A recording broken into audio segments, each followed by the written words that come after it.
வணக்கம். UG Tamil lesson. இதுல semester 1ல இருக்கின்ற சிலப்பதிகாரம் அப்படிங்கிற காப்பியத்துல வழக்குரை காதை தான் உங்களுக்கு பாடப்பகுதியாக கொடுக்கப்பட்டிருக்கு. இந்த வழக்குரை காதையில என்ன கதை அப்படின்னு பாத்தீங்கன்னா, கோவலனும் கண்ணகியும் கணவன் மனைவியா வாழறாங்க. புகார் நகர்ல வாழ்ந்த அவங்க அங்கிருந்து புறப்பட்டு பாண்டிய நாட்டுக்கு வராங்க. பாண்டிய மன்னனா இருக்கிற பாண்டிய நெடுஞ்செழியன் தவறான தீர்ப்பு வழங்கி கோவலனை கொன்று விடுகின்றான். அப்போ கண்ணகியானவள் பாண்டிய மன்னனாகிய பாண்டியன் நெடுஞ்செழியனிட்ட சென்று நீதி கேட்கிறாங்க. அந்த நீதியில உண்மை இருக்கிறத உணர்ந்து தான் நீதி தவறியதை எண்ணி மன்னனானவர் தன்னுடைய உயிரை துறக்கின்றார். மன்னனோட சேர்ந்து மன்னனுடைய மனைவியா இருக்கிற கோப்பெருந்தேவியும் தன்னுடைய உயிரை துறக்கிறாங்க. சினம் தனியாத கண்ணகி மதுரை மாநகர்ல இருந்து அவங்க சேர நாட்டை நோக்கி போறாங்க. இந்த கதையை சொல்றதுதான் வழக்குரை காதையாக இருக்கின்றது. வழக்குரை காதையில முதல்ல இருக்கிறது என்ன அப்படின்னா, பாண்டிமாதேவியினுடைய தீக்கனவு. கோப்பெருந்தேவியா இருக்கிற அரசி என்ன கனவு காண்றாங்களோ அந்த கனவை தோழிட்ட சொல்றாங்க. தோழி, நம்மளுடைய மன்னனுடைய வெண்கொன்ற குடையும் செங்கோலும் கீழே விழுது. அரண்மனை வாசல்ல இருக்கின்ற நீதி கேட்பதற்காக கட்டப்பட்டிருக்கின்ற அந்த மணியானது இடைவிடாமல் ஒலித்து கொண்டே இருக்கு. 8 திசையிலும் பாத்தீங்கன்னா அதிர்வுகள் ஏற்படுது. அந்த மணியினுடைய ஓசையை கேட்டு சூரியனே இருளானது விழுங்குற மாதிரி கண்டேன். இரவு நேரத்துல பாத்தீங்கன்னா வானவில் தோன்றுகின்றது.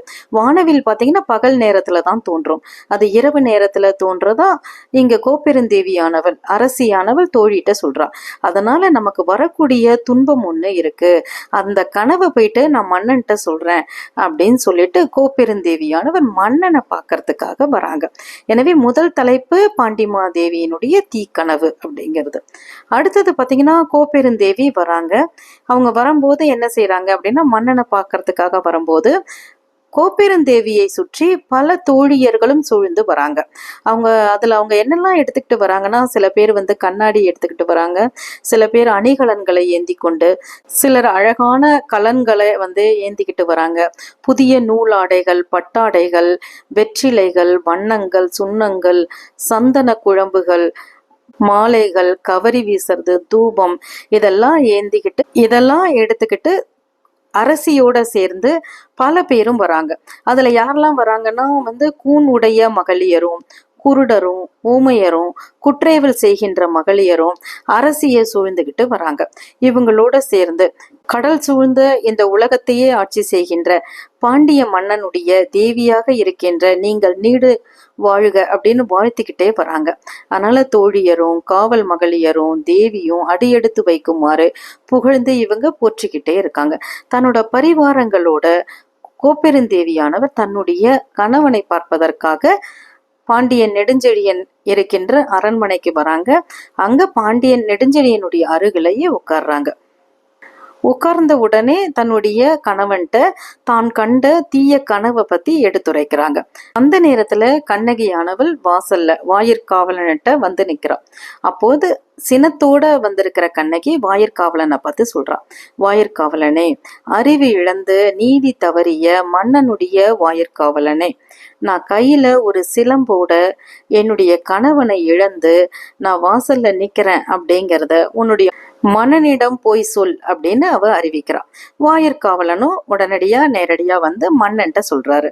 என்ன அப்படின்னா, கொற்கை நகரத்து வேந்தனே, தென் திசையில் உள்ள புதிய மலையினுடைய தலைவனே, செழியனே, தென்னவனே, பழி என்பதே அறியாத பாண்டிய மன்னனே வாழ்க அப்படின்னு சொல்லிட்டு வாசல்ல ஒரு பெண்ணானவள் தன்னுடைய கணவனை இழந்தவள் கையில் சிலம்புடன் நின்று கொண்டிருக்கிறாள் அப்படிங்கிற செய்தியை வாயிற்காவலன் பாண்டிய மன்னன்ட்ட சொல்றான்.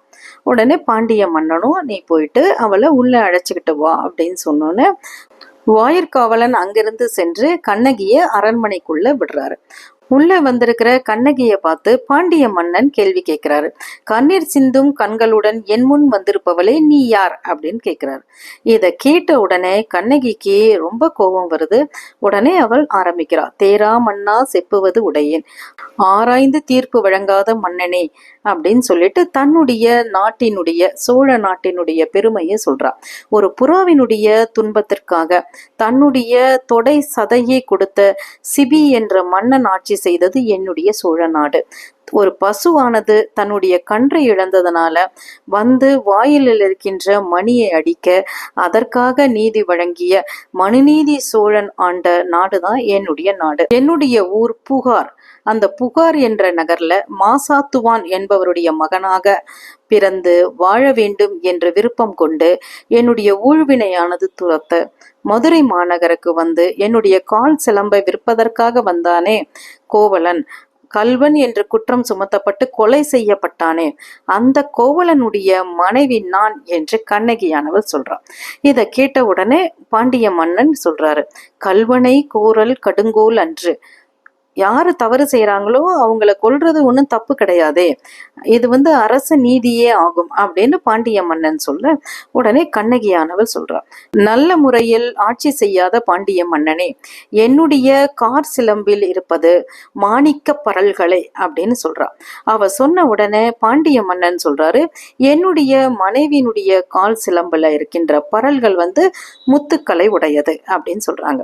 அப்ப கோவலனிடமிருந்து பெறப்பட்ட சிலம்பை கொண்டு வாருங்க அப்படின்னு மன்னனானவர் கட்டளை இடுறாரு. உடனே கண்ணகி முன்பு அதை கொண்டு வந்து வைக்கிறாங்க. உடனே கண்ணகி அந்த சிலம்பை எடுத்து உடைக்கிறா. அந்த சிலம்பிலிருந்து மாணிக்க பரல்களானது மன்னனுடைய முகத்திலும் வாயிலையும் பட்டு கீழே விழுது. அப்போ பாண்டிய மன்னன் தன்னுடைய தவறை உணர்கின்றார். பொன்செய் கொல்லன் தன் சொல் கேட்ட யானோ அரசன் யானே கல்வன் என்று கூறியதோட மக்களை காக்கிற பாண்டிய நாட்டு ஆட்சி என் காரணமாக தவறு நேர்ந்து விட்டதே அப்படின்னு சொல்லி பயப்படுறாரு. கெடுக என் ஆயுள் அப்படின்னு சொல்லிட்டு தனக்கு தானே தண்டனையும் விதிச்சுக்கிட்டு அவர் கீழே விழுந்து இறந்து விடுறாரு. கணவனுடைய மரணத்தை கண்ட கோப்பெருந்தேவியும் கீழே விழுந்து அவரும் உயிரை துறக்கின்றார். இந்த மாதிரி கண்ணகியானவள் வழக்குரைத்து அதுல வெற்றியும் அடைகின்றார்கள். இந்த கதையிலிருந்து நம்ம என்ன தெரிஞ்சுக்கிறோம் அப்படின்னா, அறம்பிழைத்தோர் ஆகும். யாரு தவறு செய்கின்றார்களோ அறக்கடவுளே யமனா அவங்கள தண்டிப்பார் அப்படின்னு சான்றோர்கள் சொல்ற சொல்லு இதன் மூலமாக உண்மையாகின்றது. இதுவரை சப்ஸ்கிரைப் செய்த அனைத்து நல்ல உள்ளங்களுக்கும் என்னுடைய நன்றி.